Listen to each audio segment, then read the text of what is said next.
Welcome back to another episode of Fractional. My name's Chris Capone, and on our podcast, we talk about the intersection of lifestyle and business development and how to live the dream. And today, I'm very fortunate to have my good friend and colleague, Zac Adair. He is the owner of NCOAE. Zac, thanks for coming. Thanks for having me. Absolutely, man. It's really cool that you're here this morning. I appreciate it. It's good to be here. So please introduce yourself and tell us about NCOAE and everything about it. Yeah, so NCOAE is the National Center for Outdoor and Adventure Education. It is a values-based outdoor and adventure education. So NCOAE, National Center for Outdoor and Adventure Education. You guys tell us a little bit about about the business and how you founded the business. The business was founded on a just a passion for the outdoors. It started back in probably the early '90s. I guess it's okay just to go right into the right into the history. Yeah, tell us about how you founded NCOAE and the driving factors of your of the catalyst and your desire and want to be able to build something that educates people, not in the classroom but more on skills of life and really, I mean, kind of some survival type skills in education, right? Yeah, just to some extent, Chris. It's interesting, right? It's you always hear this cliche of if you love what you do, you never work a day in your life, right? Right. So back in the early 1980s when I started surfing, I grew up in St. Augustine Beach, and I remember my first surfboard. I think it was a 1981 Ocean Pacific. Olive green with glassed-in fins. And folks got I love how you remember your first surfboard, right? Man. And it was, I think neon was in a high regard back in the '80s. So it was a neon orange and neon blue surfboard leash. So being in the water was kind of my first introduction to the adventure, right? And from there in the mid 1980s. My dad moved us up to the mountains, North Georgia, Western North Carolina, and I remember going on a rock climbing trip and a rappelling trip, and man, the exhilarating feeling of going off a rock at 150 feet or climbing to the top of the summit, and coming back down it was I just wanted more of it. Yeah.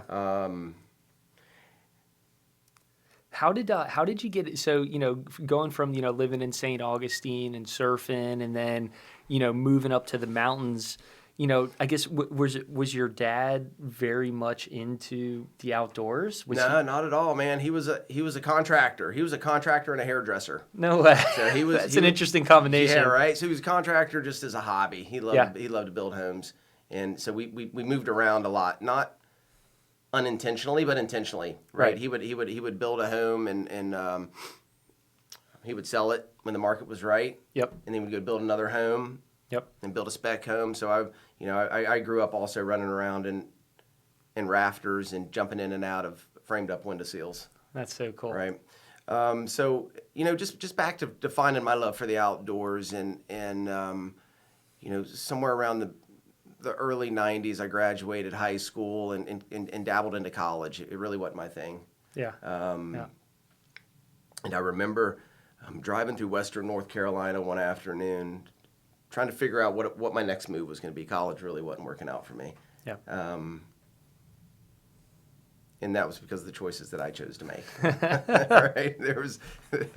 College was a lot of fun. Right. College was a lot of fun. So I'm driving through the mountains trying to figure out my next move. I'd been climbing a little bit. I remember the first pair of La Sportiva climbing shoes that I purchased, and a harness and climbing rope, and so I was dabbling into climbing a little bit. Had a couple friends on the side that I would hook up with on the weekends. I remember driving through the Nantahala Gorge and seeing these guys paddling down the river, and I pulled over and just watched for a little while, and I jumped back into my truck and pulled into the next rafting company. I think it was called River Runners back then, and went in and applied for a job, and I was hooked at that point. Yeah. I started running rivers then, and for the next several years, I was living out of the back of my truck, running rivers in the summer. I was in the Nantahala and the Ocoee and the Pigeon and the Golly and the New River, and in the winter times, the crew and I we'd head out west and ski in Utah and Colorado. Yeah. And that was lifestyle for a while. Yeah. You know. And so, and I think kind of what I should have started with, because people that don't know you, and if they were to look at you, they wouldn't know that you're legally blind. And you lived the first half of your life, and then there was an incident which led you to become blind, and you built this business out of a love for the outdoors, but you also did it as someone that was blind, which is just, unbelievable, man. To build a business is hard to do on its own, and you did it from a perception of from a completely different perception. So tell us the story, or tell us how you got living the life of the outdoors, and then an incident happened, which we'll talk about a little bit later, because I want to hear that story. But National Center for Outdoor and Adventure Education, what do you guys do? And what are the different things that you guys offer? You have EMS, you have outdoor and wilderness education. Tell us about some of the things about NCOE, so we know what your business does. Good. Our mission is to deliver handcrafted, adventure-based educational experiences to teenagers and adults interested in personal growth, professional development, and stewardship in our natural world. Awesome. And we do, Chris. We have a couple different programs that we run at NCOE. The outdoor education, we run programs all over the world, from Patagonia, Chile, Ecuador, to the Pisgah National Forest here in western North Carolina, the Oregon. We run a bunch of trips on the Deschutes River. Yep. We run trips in the Wrangell, St. Elias, and Alaska, and it's all based on outdoor education, backpacking, and mountaineering, and whitewater paddling, and teaching leadership skills, and decision making, and problem solving, right? Yep. Critical thinking, and values, and really skills that most of us would benefit from, right? Not exactly. just teens, but also adults, and how do we take care of ourselves? How do we take care of our communities? And what's the impact that we're making? Yeah. Right. So that's kind of one component of our school. The other component is, as you mentioned, the EMT training. So we and was that, and if I remember, the EMT, was that kind of like the part where you kind of started the business was with the EMT training? No, it was with the outdoor ed. Okay, so you started with the outdoor ed. Yeah, it was. We started with outdoor ed, and then we moved into wilderness medicine, which is the first aid, the wilderness first aid, wilderness first responder courses. Right. In order to offer those, I had to become an EMT, so I went and took an EMT class. Got it. Yeah. And man, I just love the curriculum. I love learning about the anatomy and the physiology and how our bodies work, and the pathophysiology, and what happens when it's broken, and then how to fix it. Yep. Right? And so I took that I took that desire to open up the wilderness medicine programs just to the next level. Yep. Right? And said, okay, so I took a program. I thought that I could do it too. Yeah.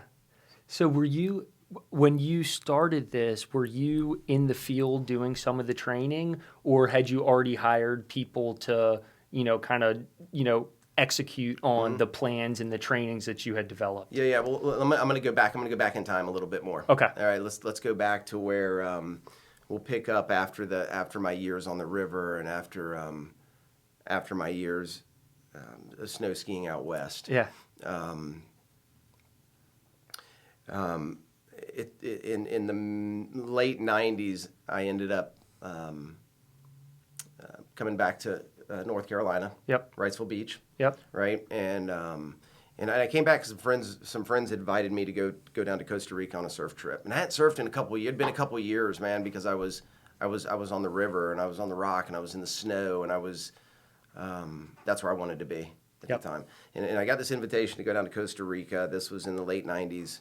And I went with some friends, and then I wanted to be on the beach again. Yep. So I moved to Wrightsville Beach, and I was here for a couple years. The waves were kind of subpar, so I went up to the Outer Banks for a couple years. Yep. And which part of the Outer Banks were you in? I was in Kill Devil Hills. Yep. I started off in Rodanthe, and then from Rodanthe, the winters got really lonely in Rodanthe. Yeah, I can imagine, man. They get lonely there. Yeah, it's a beautiful part of the world, but yeah, it takes a. Oh my goodness. Yeah, you're out lonely. there. So the following summer, I moved across the bridge, Yep. into Nag's Head and Kill Devil Hills, and then it was in 2003 was when I was in a car accident, and the car accident's what resulted in the loss of my sight. Oh my gosh, man!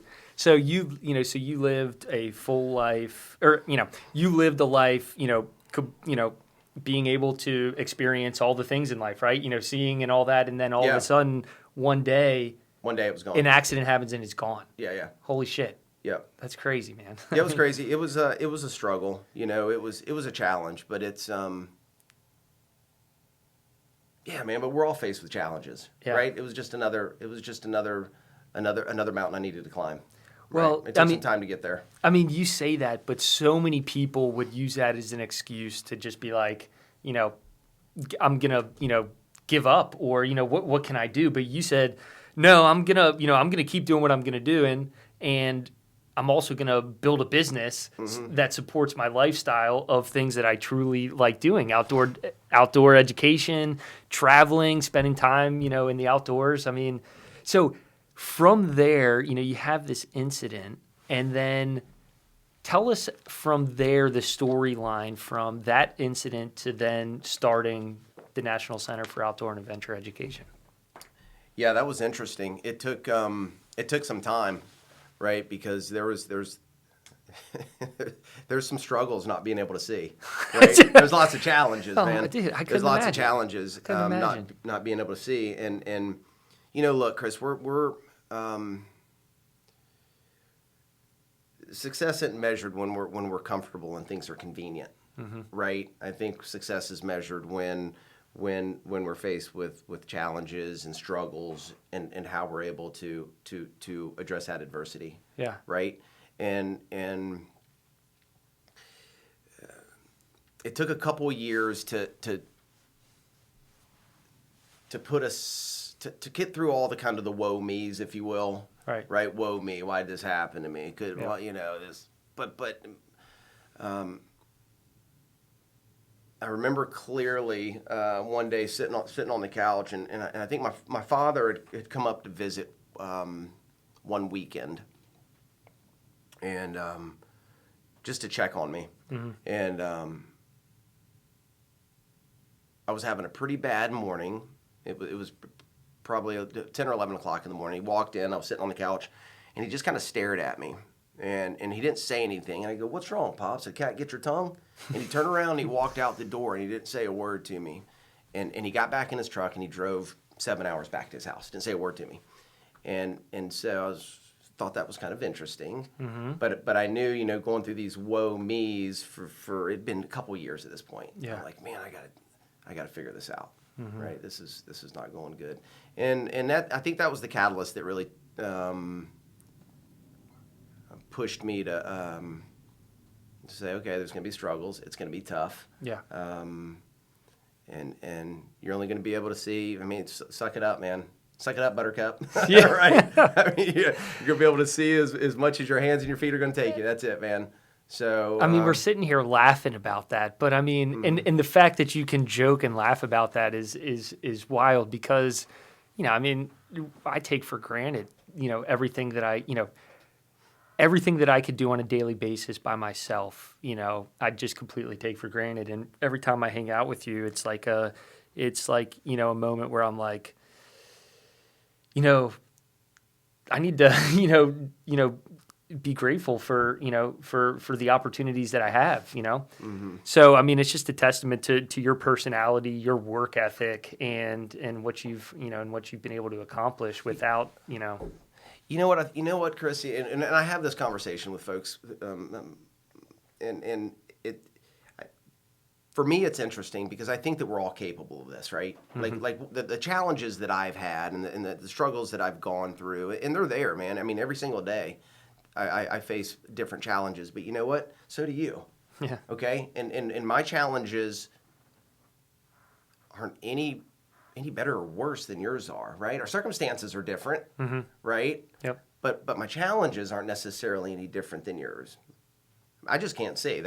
You know what I mean? Yeah. I just can't see. That doesn't mean that so I feel like that we're all capable of that, man. We are. Yep. We're all capable of overcoming these adversities, yep. right? You just got to be able to dig deep enough, man. Yep. Right? People just got to dig deep enough to be able to do that. So, moving on into the kind of NCOAE after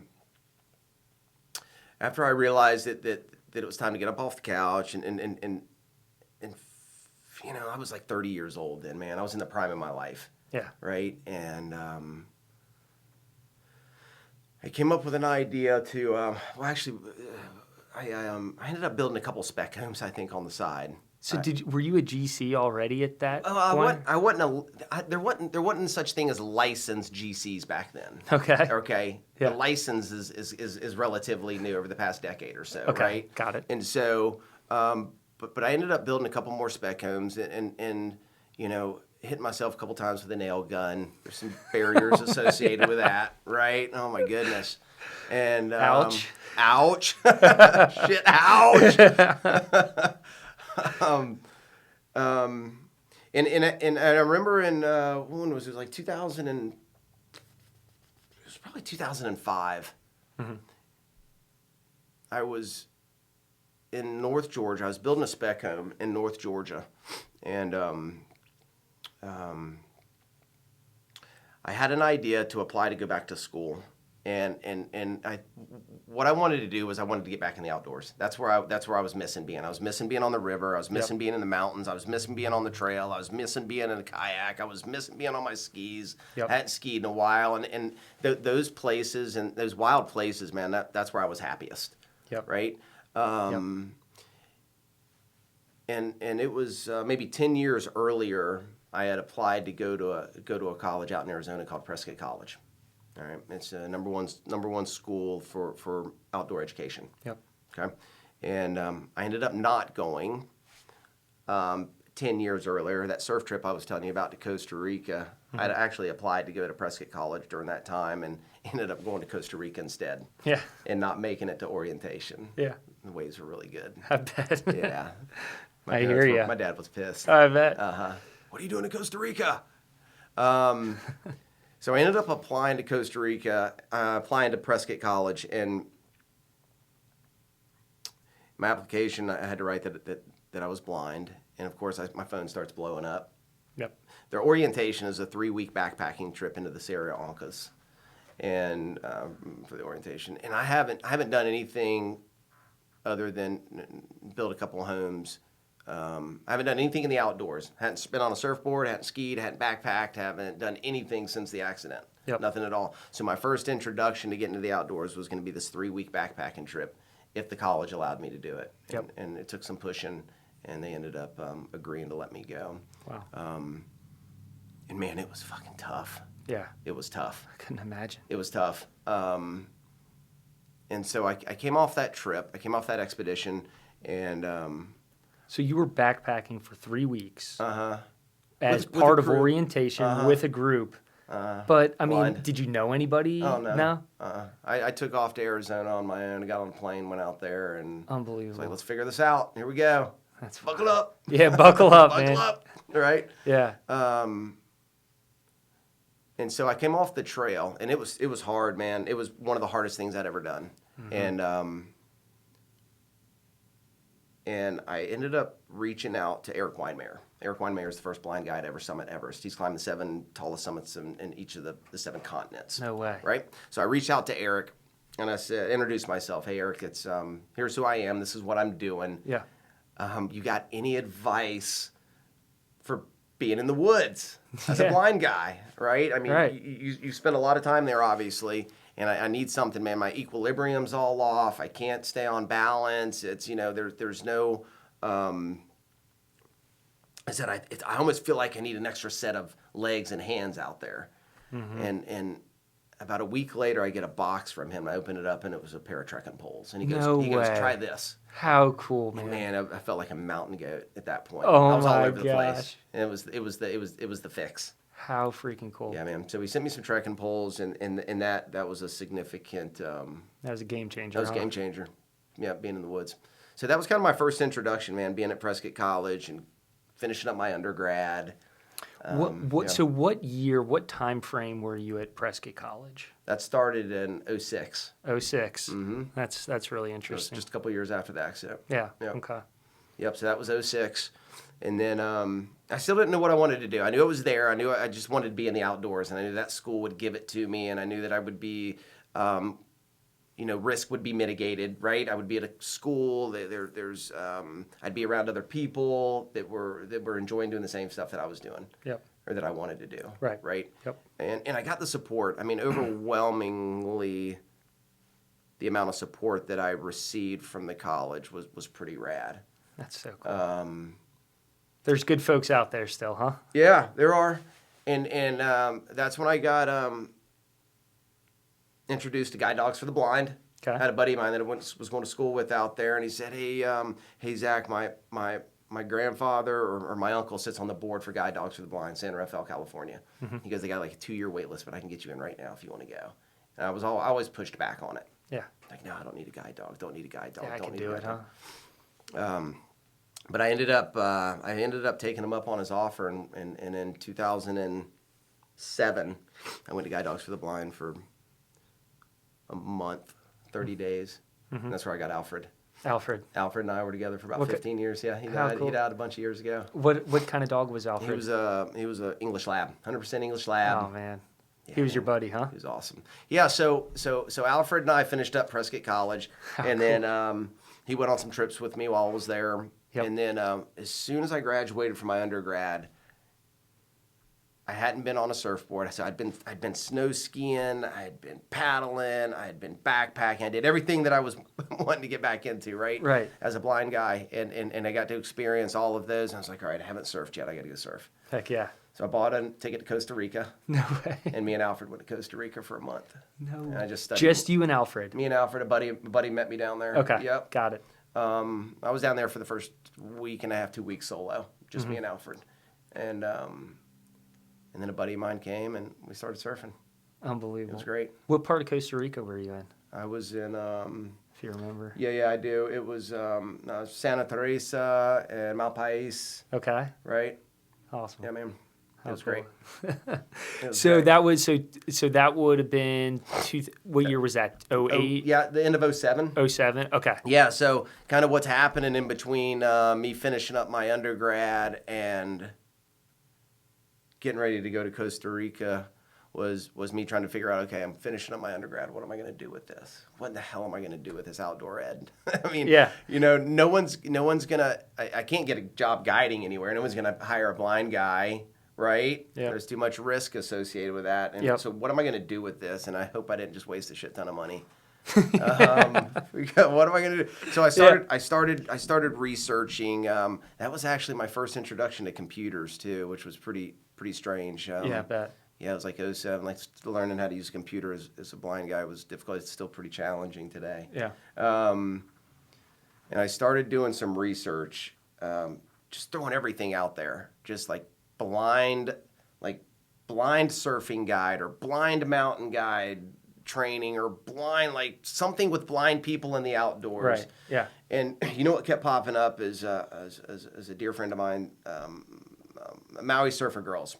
This website MSG kept popping up, and I never opened it up because my computer would read to me, and it says Maui Surfer Girls All Women Surf Camp, Maui, Hawaii. Yeah. Man, this was like months worth of this website was always front and center. So one day I was like, you know what, fuck it. And I opened it up, and it went into this description of the founder and the owner. Yep. Her name's Dustin Tester. You should get on your podcast. All right. And then her director of operations, Celine Russo. And both of these ladies were graduates of Prescott College back in the 90s when I originally Oh my applied for school gosh. there. I see where this is going So now. I'm reading all this stuff and I'm like, Dustin, okay, cool. Celine Russo, cool. So I just picked up the phone and I called Maui Surfer Girls and I said, hey, I'm looking to speak to Celine Russo. And she hopped on the phone and I introduced myself to her and I said, hey, I'm paraphrasing. This is Zac Adair. I'm getting ready to graduate from Prescott College. This is a little bit about my story. And I was wondering if you have just any idea of any, blind surf camps or any kind of surf camps something that I could use my skill set with my circumstance. Right. And Celine goes, you know what? I don't know of any programs, but I have a lot of really good ideas. And I go, sweet. I was like, what are they? And she kind of laughed. She goes, I'm not telling you. She's like, I don't know you, man. Oh she goes, you just cold called me. And I'm not going to share my ideas with you. Why? So you can go start a business? Yeah. I'm like, well, sort of. Yeah. Of course that's what yeah, exactly. Do, And so, so that conversation ended. And I said, look, I'm getting ready to head to Costa Rica. Do you mind if I call you? At some point, I might have some other questions. She goes, yep, absolutely. Call me anytime. And so that conversation led to another conversation, right? Yep.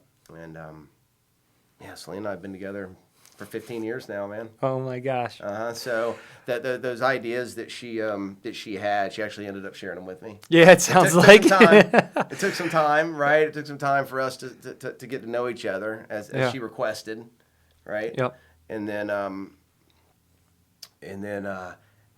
as I finished up my undergrad, I ended up staying in school and getting my master's degree as well from Prescott College in adventure education. And during that process, Celine and I, we developed a business plan. We wrote policies and procedures, and we launched NCOAE in the spring of 2009. Unbelievable. That was it. That's where it started. Done and done, and here we are. Now we're, we serve, we serve about 1,200 students a year. Unbelievable. EMT programs, wilderness medicine, and outdoor ed programs. We run multi-day canoe expeditions in the Everglades. We have relationships with the indigenous tribes in the Amazon and Ecuador, where we take students and spend several days on the Amazon River. And going into the Amazon, we climb the Andes Mountains. We have a lot of fun, man. It sounds like it. Yeah, it's tons of fun. So, just to put the kind of the scale of in perspective for everybody from 2009 to where you are today, you say you've served 1,200 students a year. You're all over the world. During the peak time during the summer, how many employees do you guys have working for you? Would you say?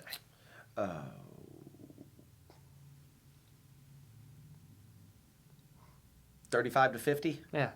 So I mean, what I'm trying to say here is, it's not just some small little school, in North Carolina. You guys have built a legitimate big business that is, renowned throughout the country and in many places around the world. That's right. And you've done this all, based on your story as a blind man. And it's funny. We've been working together for almost about a year and a half now. And I never knew the story about how you met Celine. So when you're saying, I called up Maui Surf Girls and this Celine Russo, all of a sudden this light bulb went off in my head. I was like, oh my gosh, that's how you guys met. That's when I got my first. When I got my first Facebook page, dude. It's a buddy of mine was like, all right, so I've been talking to this girl, Celine. Yeah. Jump on the website and see if there's any photos of her. Yeah. Right. And he's like, no, none there, but I bet she does on her Facebook page. Yeah. He's like, but you got to have one. So that's how So the reason you started your first Facebook page was so that you could snoop on Celine. You needed to troll around on this woman, man. Oh man, that is so funny. So I let my dear friend. He's still a dear friend of mine, and he's actually my ski guide. He's been my only ski guide, Wicks Walker, for 18 years now. He's been skiing with me as a blind guy. Unbelievable. Every day. We haven't What a missed guy. a year. What a Yeah, guy. haven't missed a year. So He's one of a kind. so Celine passed his test on behalf of you to be able to yeah. get. That's wild. It was man. great. It was a good story. That's so cool. Yeah, so that's Chris, it's I don't know if you've ever read the book Let My People Go Surfing. I have not, By but it Yvon sounds like one Chouinard. that I should. It's Yvon Chouinard, the founder and owner of Patagonia, That's right. right? Yep. And it's his theories in business development, Right. It's an amazing book, and one of his quotes is he talks about the search for the Holy Grail. He says nobody really gives a shit about the Holy Grail. It's the quest that's important, Yeah. right? It's the transformation within yourself that matters. The journey. Right? So it's that journey, it's adversity, and there was days that when Celine and I started this school that Alfred and I were, my seeing guide dog and myself were leading these expeditions in the backcountry, Yeah. right? And there's been a couple of times where he stopped in front of a 6-foot rattlesnake, right? And I'm like, thank you very much. Thank you, Alfred. Thank you, Alfred. Holy right? crap. With 8 kids behind us, or 10 Yeah. kids, or adults, or whoever's on our expeditions with us, Yeah. right? So that's been, but it's that transformation, man, and it's the people that we put around us. My theory on this, and I think with everybody is making sure that we're putting ourselves around people that know a lot more than us. Yeah. You know what I mean? And to have the humility to do that, right? Because so many people are like, I know everything. I'm the best. I started this business. I just need people, and I'm going to tell them what to do. That's it. Typically, that doesn't work out. Typically is doesn't what work. We see. But you put people around you that know a lot more, that are subject matter experts, Yep. right? We know what we're good at. I know what I'm good at. I know what I'm not good at. Right. Right? And trying to stay in that lane. Yep. And it's been quite the journey, man. It's been quite the quest, and the transformations occurred, and you learn a lot, Yeah. right? As long as you're vulnerable and okay to be humbled along the way. That's right. You know what I mean? That's right. So tell me a little bit about what's your day-to-day like as the owner and the executive director of NCOAE? It's a lot of it's a lot of backroom work. Yeah. Right? People don't. It's a lot of the work that you and I do. Right? It's forecasting, it's financial planning, it's strategizing, it's brand development, brand identity, it's getting in front of different accreditation boards, it's getting in front of other leaders within our space. Right.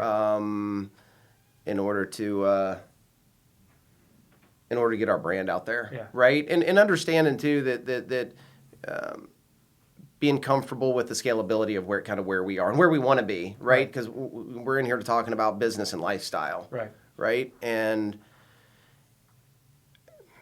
it's an interesting concept when you talk about being a business owner and having a lifestyle. Because I was thinking about this. Last night, and the balance between the two of them. I think on the onset it doesn't exist. Right, because we're so excited about starting a business. We're so excited about putting all the energy and the work that we're doing. It's like, okay, this is kind of our lifestyle right now, is like putting all of our energy into this. Yep. And it's kind of like the cliche that I started with, right? You love what you do, you don't work a day in your life. Yeah. And I think it falls into that category. But after 15 years, then it's like, okay, now let's talk about my lifestyle. Let's dial that back a little bit. Let's dial that back a little bit. Yeah. It's been great and it's been fun. And how do you balance? I think when you're starting a business, it's how do you balance your responsibilities? Right. Right? How do you balance your responsibilities? Maybe not necessarily your lifestyle, but your responsibilities, because you're just so damn excited about this opportunity that you're in. Yeah. And you see that the sky's the limit. Yep. And of course you're gonna be working 14, 16-hour days, man. Right? I feel like you're describing me right now with kind of like, the onset and I mean, sorry to keep off because what you're saying is so perfect and it resonates so much with what I'm doing right now and being able to work with you and stuff. But so 15 years, you spending all this time, building this business and now what I want to, point out is, when you explained what you do on a day to day is you're working on the business, right? You're working on big picture, long term, where are we going, driving the ship. And you've been able to do that because you've been, you've realized the importance of having that foresight, but you've also built a team around you that can run the day-to-day operations. Well, right? exactly. And that's kind of what I was mentioning, right? Putting people around you that are better than you. Yep. Right? Putting like, I'm not a great program director, right? A director of operations. Right. Or a course director. Right. I used to be, but it's there's people now, right, that are younger, that have a little more wit, right, that are better at certain things. So making sure that I continue to keep those people involved and happy to run the day to day. And and it's gotten to the point, Chris, too. We going back to the lifestyle that I don't necessarily have to be there 5 days a week, 12 hours a day anymore. Yeah. Right? I get to now enjoy some of my lifestyle a little bit more and do some of the things that I actually want to do. Right. Right. And that's kind of where my focus is going to be over the next bunch of years. That's all. So so in our last 10 minutes here, let's talk about the future for the Adair family and Zac and what that and how you're going to juggle that and what the plans are with everything. Well, it's sustainability. Right, is kind of my focus within COAE right now. Is sustainability and scalability if it organically presents itself. Yep. Again, the past 15 years, Celine and I have worked so hard to put the business in the position put the school in the position that it is right now, and it's successful. It is. We're thriving right now. It still comes with its challenges, man. The whole country's dealing with staffing issues right now, right? Yep. In the business world, we know that. Yep. And so finding the right people, finding the brand fit, that's gonna come in and be happy with where they are. Yeah. That's a struggle that we're always gonna have. I think all of us are always gonna have that one. Yeah. Yeah, I think so. The future, I'm a general contractor on the side. It's my hobby. Yeah. I still like to play with my hands a little bit. Yep. And I like to be on job sites, and I like to,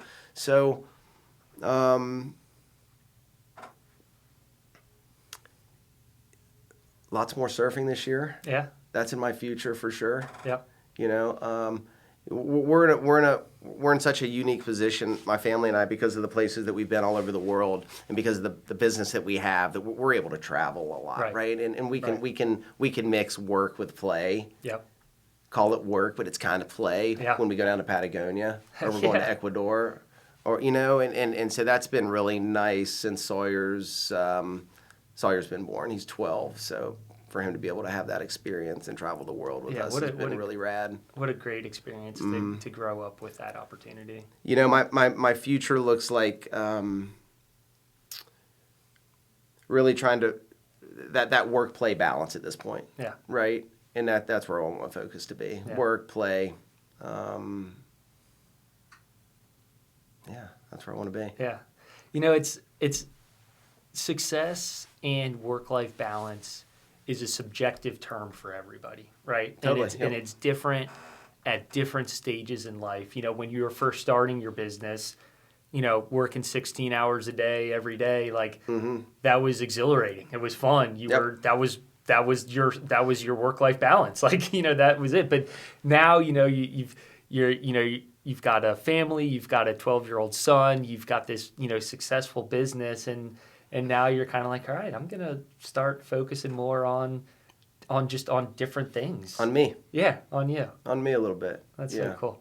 That's so cool. Yeah. So tell us what it's like. I mean, for people that are listening and they're like, this guy's awesome. I love his philosophy on life. I love what he's done. my kids are in, middle school, high school or whatever. And, it would be really cool for them to go, experience NCOAE and, take, do something in the outdoors and, get some of that experience. What would you say to that parent that is looking for, some, like a program? What are specifically, what would my son learn at 12 days in the wilderness with NCOAE? Like what is he learning during that? That's a great question. We could talk for another couple hours just sure. on that topic. Yeah. Right. I was listening to an article this morning about and this is a kind of an ongoing conversation that we have, at least nationally, which is what social media is doing to the brains of our children, right? And it's Don't like even- 3.5 hours a don't day. even get I mean, me that's started on average that. is like 3.5 hours a day on this stuff, right? So the first thing that they're going to get is not their iPhones for 12 days. Yeah, Right? that's Going awesome. with us, right? I love it. Not going to have their cell phones for 12 days. Yeah. Chris, we live in we're in such a unique situation right now, right, nationally and globally, and where the world is today, and it's been such a huge paradigm shift over the past decade, even, right, and the exposure that students have to the outdoors, the opportunities that the students have just to be quiet, right? To be within their own minds for a little bit, right? To have their own thoughts, right? To think about their own opinions, right? To think about their own problems and how we're going to solve, and we just don't get that opportunity anymore. It's very, very far and few between. Yeah. And I don't know that parents. What are the parents? The parents are. They're going to be millennials pretty soon, right? Yeah. Right, and so, and even they have missed out on that opportunity as well. So they're uneducated about what's out there to not help their. This isn't about something's wrong with your kids. Something's wrong with our society, right? And now we have an opportunity that we can offer these kids to, and adults and everybody to, hey, let's go explore. Let's go explore the Andes and summit a peak, right? 17,000 feet, right? And leave our cell phones at home, and let's go be pushed through some challenges, right? I said something earlier about it's hard to be successful if you're just comfortable all the time, right? And everything's convenient. And everything's handed to you. And convenient. But but I think that we can find that success when we're uncomfortable and we face challenges and struggles, and we can find those things in the outdoors unintentionally. Exactly. Right? Unintentionally. I'm not giving them to you, but you're going to experience those. So even just sleeping in a tent, right? Sleeping in a tent one night could be like the most challenging thing someone does. Right. And that alone could be enough to say, "Whoa, I did it." That's wow. so cool. Right? So, it's the experience is one night sleeping in a tent or climbing 17,000 feet in the Andes. Yeah. Right? It could be different for... It could be different for everybody. But just being able to have that experience, to be out there in the wilderness and wild places, it's life-changing. And the sense of accomplishment that you get from, hey, I overcame this obstacle, and like you said, whether it's sleeping in a tent for a night or summiting a 17,000 foot peak or living the first part of your life, being able to see and experience the full variety of life, and then waking up the next day and not being able to see. I mean, people have different levels of challenge, and it's just all of that, the way that it's connects with personal development and business development, because starting a business is not easy. And I think that, people, can listening to your story puts a lot in perspective. Well, it helps folks prepare for adversity. Yeah. Right. It helps us all prepare, and I don't think we're faced with enough of that. Right. Yeah. Because everything's so handed to us these days. Yeah. Right. Yeah. So let's get out and be challenged a little bit. There you go. We can do that in the outdoors. Let's do it. So tell me, where can we find NCOAE? How do we get in touch with you? How can I, get my kids, or maybe I run a business and I'd love to do like a like a team building or something like that. How do I Sure. find you? How do I get in touch with you? www.ncoae.org. Okay. Yeah. And you guys have social media platforms? All of them. Facebook, Instagram, TikTok. Awesome. Yep, all of them. Cool.